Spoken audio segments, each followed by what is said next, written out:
Movie की शुरुआत में हमें आज से लगभग 19 साल पहले का समय दिखाया जाता है, जब एक बहुत बड़ा सूरज से निकला धमाका सोलर फ्लेयर हुआ था, जिसने ओजोन परत को पूरी तरह से डिस्ट्रॉय कर दिया था। इसके धमाके के चलते धरती का संतुलन पूरी तरह से बिगड़ गया था और सूरज की खतरनाक किरणों अल्ट्रावायलेट रेज ने धरती का तापमान लगभग 66 डिग्री सेल्सियस तक पहुंचा दिया था, जिससे धरती पर ज्यादातर जीवधारी खत्म हो गए थे। खैर, अब हम एक आदमी को देखते हैं जो कुछ सुरक्षात्मक कपड़े पहनकर इस धूल भरी आंधी में शायद कुछ खाने के सामान की तलाश में घूम रहा है। तभी उसकी कलाई पर लगी मशीन उसे चेतावनी देती है कि यहाँ रेडिएशन की मात्रा बहुत ही ज्यादा है। खैर, इसके बाद वो अपने डॉग जैसे दिखने वाले रोबोट के साथ एक बंद स्टोर रूम में जाता है, जहाँ उसे किसी इंसान की लाश पड़ी मिलती है, लेकिन वह उसे अनदेखा करके आगे बढ़ जाता है और देखता है कि यह स्टोर तो पहले से ही लूटा जा चुका है, लेकिन फिर भी उसे वहाँ थोड़े से डॉग फूड के पैकेट मिल जाते हैं, जिन्हें देखकर वह काफी खुश होता है। अब वह स्टोर की दीवार पर एक निशान बनाता है, जिससे पता चलता है कि वह यहाँ आ चुका है। इसके बाद वो अपना ट्रक लेकर शहर की ओर बढ़ जाता है और रास्ते में खड़ी हुई गाड़ियों को टक्कर मारता हुआ मस्ती से आगे बढ़ने लगता है। तभी उसका डिवाइस फिर से बजने लगता है। वह देखता है कि सामने एक बहुत बड़ा धूल का तूफान उसकी ओर तेजी से बढ़ रहा है, इसलिए वो तुरंत अपने ट्रक को मोड़ता है और अपने ठिकाने की ओर भागने लगता है और आखिरकार वह सही समय पर सुरक्षित बचकर अपने ठिकाने पर पहुंच जाता है। इस आदमी का नाम फिंच है, जो पहले एक रोबोट बनाने वाली कंपनी में इंजीनियर की पोस्ट पर था और अब उसी पुरानी फैक्ट्री में अपने डॉग और एक रोबोट के साथ रहता है। खैर, अब फिंच अपने डॉग को खाना देता है और फिर एक लेबोरेटरी में जाता है। वहां पहुंचकर वो कुछ जरूरी किताबें उठाकर उन्हें स्कैन करता है। दरअसल फिंच एक इंसान जैसे दिखने वाले रोबोट ह्यूमनॉइड पर काम कर रहा है, ताकि उसकी मौत के बाद ये रोबोट उसके डॉगी का ख्याल रख सके, क्योंकि फिंच इस टाइम एक गंभीर बीमारी की गिरफ्त में है जो कभी भी उसकी जान ले सकती है। इसीलिए वह रोबोट को जल्द से जल्द तैयार करना चाहता है। फिंच अपने इस काम में जी जान लगा देता है और फाइनली एक दिन फिंच को अपने इस काम में सफलता मिल ही जाती है, क्योंकि उसका बनाया हुआ वो रोबोट बोलने लगता है। अब रोबोट को बोलता हुआ देख फिंच बहुत खुश होता है और अपने डॉग से कहता है कि मुबारक हो, तुम्हें एक नया दोस्त मिल गया। इसके बाद फिंच रोबोट से कुछ जरूरी सवाल पूछता है, जिस पर रोबोट बताता है कि उसके 4 नियम हैं। पहला नियम यह है कि कोई भी रोबोट इंसान को नुकसान नहीं पहुंचा सकता और ना ही किसी वजह से इंसान को चोट लगने देगा। इस पर फिंच कहता है ठीक है,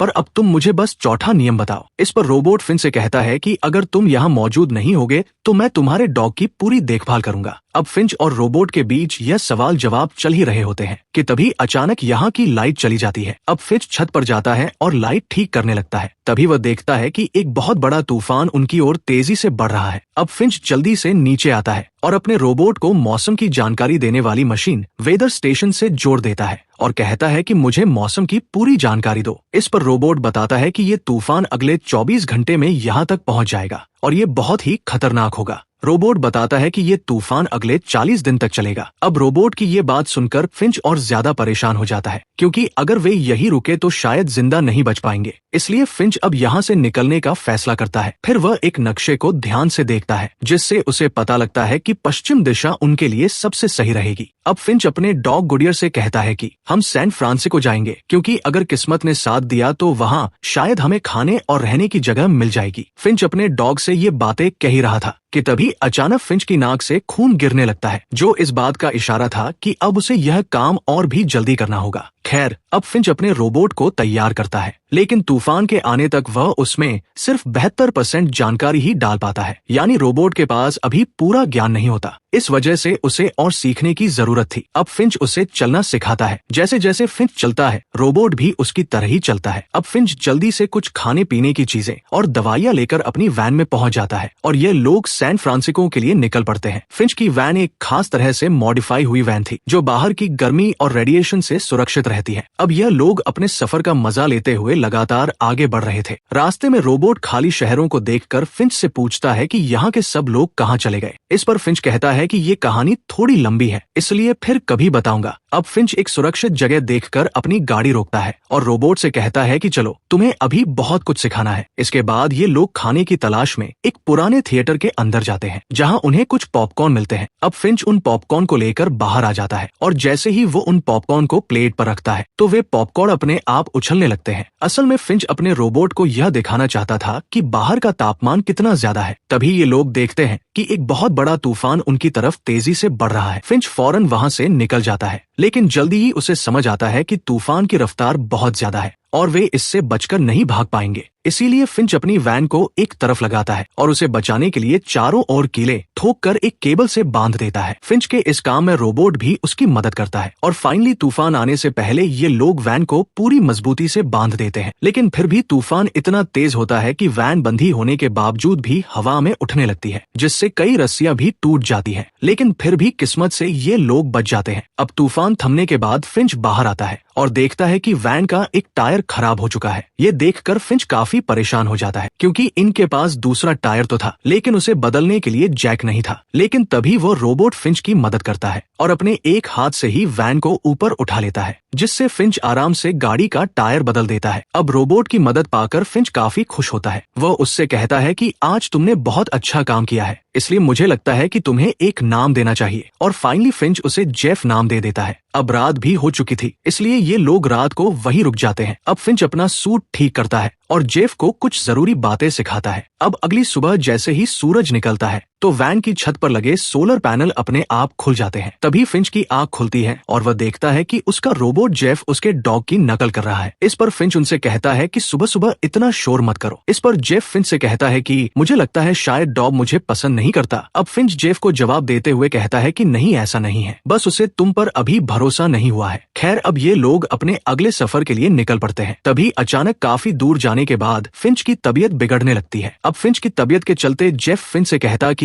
लाओ गाड़ी मैं चला लेता हूँ, लेकिन फिंच उसे मना कर देता है। अब फिंच वैन को एक रेस्टोरेंट के सामने रोकता है और जेफ से कहता है कि मुझे थोड़ा आराम करना है, इसलिए तुम यहीं रहकर वैन का ध्यान रखना। अब फिंच वैन से उतरकर रेस्टोरेंट के अंदर चला जाता है। अंदर पहुंचते ही उसे जोर जोर से खांसी आने लगती है और उसके मुंह से खून निकलने लगता है। फिंच की आवाज सुनकर उसका डॉग भी उसके पास आ जाता है। उधर अब जेफ वैन में अकेला रह जाता है और तभी उसका तेज दिमाग चलने लगता है। वह कूदकर तुरंत ड्राइविंग सीट पर बैठ जाता है और गाड़ी चलाने की कोशिश करता है। अब जब फिंच बाहर वैन को चलते हुए देखता है तो वह दौड़ता हुआ बाहर आता है और देखता है कि जेफ ने वैन को एक गाड़ी में ठोक दिया है। लेकिन क्योंकि फिंच यूवी सूट के बिना तेज धूप में बाहर नहीं जा सकता था, इसलिए वो वहीं खड़े होकर जेफ से कहता है कि तुम अभी वैन चलाने के लिए तैयार नहीं हो, इसलिए मेरा यूवी सूट मुझे ला दो ताकि मैं वैन तक पहुंच सकूं। लेकिन यहाँ जेफ उसकी बात को सही से नहीं समझ पाता और दोबारा से वैन को चला देता है, जिससे वैन फिर से टकरा जाती है। अब यह देखकर फिंच को बहुत गुस्सा आता है। वह जेफ को पास बुलाता है, पर जैसे ही वो अपना हाथ धूप में बाहर निकालता है तो उसकी त्वचा जलने लगती है। अब फिंच जेफ से कहता है कि माना तुम कल ही बने हो, लेकिन अब तुम्हारे बड़े होने का समय आ गया है। मैंने तुम्हें इसलिए ही बनाया है ताकि तुम मेरे डॉग का ध्यान रख सको, क्योंकि ये तुम्हारी तरह धूप में जिंदा नहीं रह सकता। खैर, अब फिंच अपने सफर पर आगे बढ़ता है। तभी उसे महसूस होता है कि अब जेफ को ड्राइविंग सिखाने का वक्त आ गया है। अब फिंच जेफ को ड्राइविंग सिखाता है। अब चूंकि जेफ की सीखने की क्षमता काफी अच्छी थी, इसलिए वो थोड़े ही समय में ठीक से गाड़ी चलाना सीख जाता है। अब यह देखकर फिंच बहुत खुश होता है। खैर, अब रात भी हो चुकी थी, इसलिए ये लोग एक सही जगह देखकर वहीं रुक जाते हैं और वहां आग जला लेते हैं। फिंच यहाँ बैठकर अपने पुराने दिनों को याद कर होता है। वह जेफ से कहता है, देखो आसमान कितना सुंदर लग रहा है, अब तुम्हें अरोरा देखने के लिए अलास्का जाने की जरूरत नहीं। तभी जेफ फिंच से सवाल करता है कि अगर सूरज की रोशनी इतनी खतरनाक है तो हम रात में सफर क्यों नहीं करते। इस पर फिंच उसे समझाते हुए कहता है कि रात में चलना भी खतरे से खाली नहीं है, क्योंकि इस धरती पर कुछ लोग अभी भी जिंदा है। वे लोग दिन में तो छिपे रहते हैं, पर जैसे ही रात होती है तो बाहर आकर दूसरों पर हमला कर देते हैं और हो सकता है वे हमें मारकर हमारा खाना और सामान लूट ले, इसलिए हम उन पर भरोसा नहीं कर सकते। खैर, अब फिंच वैन के अंदर सोने चला जाता है, जबकि जेफ अब भी बाहर आग के पास बैठा रहता है। अब अगली सुबह वैन में से खांसने की आवाज आती है। तभी जेफ अंदर जाकर देखता है कि फिंच उल्टियां कर रहा है और उसकी हालत बहुत खराब हो चुकी है। इसलिए जेफ फिंच की मदद करने की कोशिश करता है। वो एक गीला कपड़ा उसके माथे पर रखता है। हालांकि फिंच को डॉक्टर की जरूरत थी, लेकिन पास में कोई नहीं था, इसलिए अब जेफ वैन चलाकर अपने सफर को आगे बढ़ाता है। थोड़ी देर बाद ये लोग एक शहर में पहुंचते हैं जो पूरी तरह से सुनसान और वीरान पड़ा था। अब जेफ वैन रोकता है और देखता है कि फिंच इस टाइम गहरी नींद में सोया हुआ है। अब जेफ डॉग रोबोट के साथ वैन से बाहर निकलता है और कुछ जरूरी सामान ढूंढने के लिए एक अस्पताल में जाता है, जहां उसे कुछ दवाइयां और एक जैकेट मिलती है। वहीं उधर जब फिंच की नींद खुलती है तो वह देखता है कि उसके दोनों रोबोट वहां नहीं है, इसलिए वह जल्दी से अपना सूट पहनता है और उन दोनों को ढूंढने के लिए निकल पड़ता है। उधर उनमें से छोटे रोबोट को एक खिलौना दिखता है और जैसे ही वो उसे उठाने जाता है तो वो वहां छुपे हुए एक जाल में फंस जाता है, जिससे उसके 2 टुकड़े हो जाते हैं। तभी फिंच बिल्डिंग के अंदर पहुंचता है और देखता है कि वो छोटा रोबोट अब नहीं रहा, इसलिए फिंच उसे हमेशा के लिए बंद कर देता है। तभी उसे जेफ मिलता है, जिसने बहुत सी दवाइयाँ इकट्ठा कर ली थी। अब फिंच जेफ से कहता है कि तुम्हें यहाँ नहीं आना चाहिए था, ये जगह बहुत खतरनाक है। खैर अब ये दोनों जल्दी से बिल्डिंग से बाहर भागते हैं और वैन स्टार्ट करके वहाँ से निकल जाते हैं। इसी वक्त हमें एक दूसरी गाड़ी को भी स्टार्ट होते हुए दिखाया जाता है। शायद यहाँ किसी ने इन्हें देख लिया था, इसलिए फिंच अपनी सुरक्षा के लिए गन निकाल लेता है। अब चलते चलते इन्हें रात हो जाती है। तभी फिंच साइड मिरर में देखता है कि एक कार उनका पीछा कर रही है। उस कार से पीछा छुड़ाने के लिए फिंच वैन को हाईवे से नीचे उतार देता है। वो बहुत घबरा गया था, इसलिए जल्दबाजी में जैसे ही वो वैन को एक पुल के नीचे से निकालता है तो वैन ऊंची होने की वजह से वहां फंस जाती है और उसके ऊपर लगे सोलर पैनल टूट जाते हैं। अब फिंच और भी ज्यादा डर जाता है, उसके हाथ पैर कांपने लगते हैं। लेकिन तभी जेफ वैन से नीचे उतरता है और धक्का मारकर वैन को पुल के नीचे छिपा देता है। अब जो लोग पीछा कर रहे थे, जब वो पास आते हैं तो उन्हें वैन दिखाई ही नहीं देती, इसलिए वे वहां से चले जाते हैं। इसके बाद फिंच वैन से नीचे उतरता है और टूटे हुए सोलर पैनल्स को देखकर बहुत परेशान हो जाता है। वह जेफ से कहता है शायद अब हम कभी सैन फ्रांसिस्को नहीं पहुंच पाएंगे। इस पर जेफ कहता है तुम ऐसे हार मत मानो, मुझे तुम पर पूरा भरोसा है, हम जरूर गोल्डन गेट ब्रिज तक पहुंच जाएंगे। इसके बाद फिंच जेफ को एक कहानी सुनाता है। वो कहता है कि जब धरती पर सूरज की खतरनाक किरणें पड़ी थी तो जो लोग जिंदा बचे थे उन्होंने चारों तरफ लूटपाट शुरू कर दी थी। मैं भी खाने की तलाश में एक मॉल गया था, लेकिन अफसोस वहाँ पहले ही सब कुछ लूटा जा चुका था। फिर भी किस्मत से मुझे वहाँ एक नूडल्स का पैकेट मिल गया। तभी वहाँ एक 9 साल की बच्ची अपनी माँ के साथ आई। उनके पास बहुत सारा खाना था, लेकिन उस बच्ची के हाथ में बंदूक थी, इसलिए मैं डर के मारे छिप चला गया और उनके चले जाने का इंतजार करने लगा। तभी एक आदमी कार से वहाँ आता है और वो उनसे खाना छीनने लगता है, लेकिन जब वे खाना देने से मना करते हैं तो वो आदमी उन्हें गोली मार देता है, जिससे उन माँ बेटी की वहीं मौत हो जाती है। अब जब मैं उनके पास गया तो मुझे एक आवाज सुनाई दी। वो आवाज उस बच्ची के बैग से आ रही थी और जब मैंने वो बैग खोलकर देखा तो उसमें एक छोटा सा पिल्ला था। फिंच कहता है जब भूख ने इंसानों को हैवान बना दिया था। अब ये कहानी सुनकर जेफ चुप हो जाता है। खैर अब सुबह होते ही ये लोग फिर से अपना सफर शुरू कर देते हैं। रास्ते में चलते चलते जेफ उन पोस्ट कार्ड्स को पढ़ता जा रहा था जो फिंच के पापा ने उसे भेजे थे। तभी अचानक एक तितली वैन की खिड़की से टकराती है। जब जेफ ये बात फिंच को बताता है तो फिंच बहुत हैरान होता है। अब फिंच अपना एक हाथ वैन से बाहर निकाल कर देखता है कि वहाँ सूरज की तेज किरणें तो नहीं है। फिर वो वैन से बाहर आता है और इतना खुश हो जाता है कि मानो उसे एक नई जिंदगी मिल गई हो। तभी एक और तितली उड़कर उसके हाथ पर बैठ जाती है। अब फिंच को यकीन हो जाता है कि ये जगह पूरी तरह सुरक्षित है, यहाँ सूरज की कोई भी खतरनाक किरणें नहीं है। इसलिए अब फिंच अपने अच्छे कपड़े पहनकर तैयार होता है और खुले आसमान के नीचे टेंट लगाकर खाना खाता है और उस पल को एंजॉय करने लगता है। तभी जेफ फिंच से कहता है तुमने मुझसे झूठ बोला था कि गोल्डन गेट ब्रिज वाला कार्ड तुम्हारे अंकल ने भेजा था, जबकि उसके पीछे तो डैड लिखा है। इस पर फिंच कहता है मेरे पापा आर्मी में थे और वो ऐसे ही ब्रिज बनाते थे,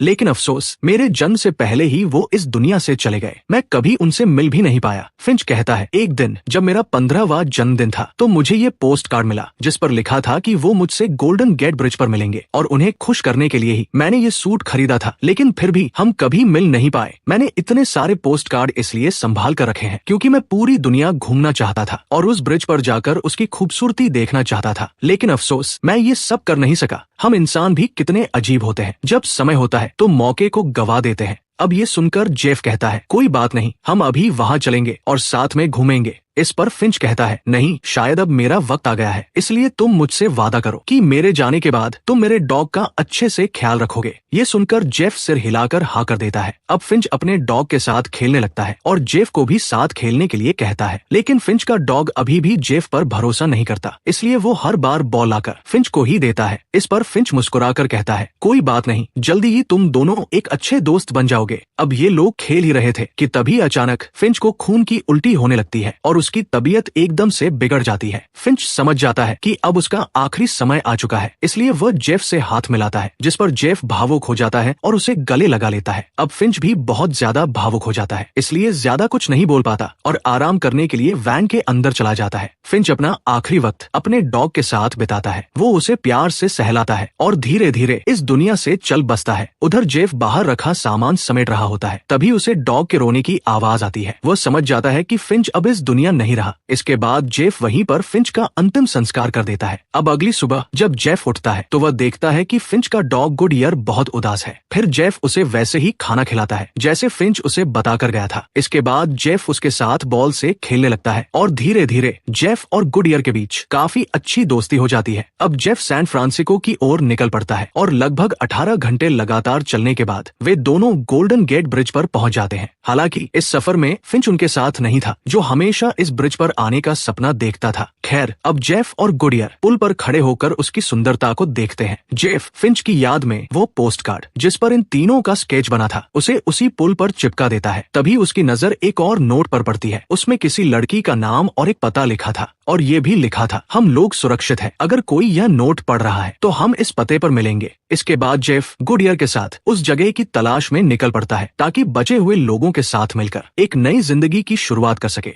और फाइनली दोस्तों, इसी के साथ इस मूवी का अंत हो जाता है। तो दोस्तों, कैसी लगी आपको आज की वीडियो? कमेंट में जरूर बताएं और साथ ही वीडियो को एक लाइक और चैनल को जरूर सब्सक्राइब करें। धन्यवाद।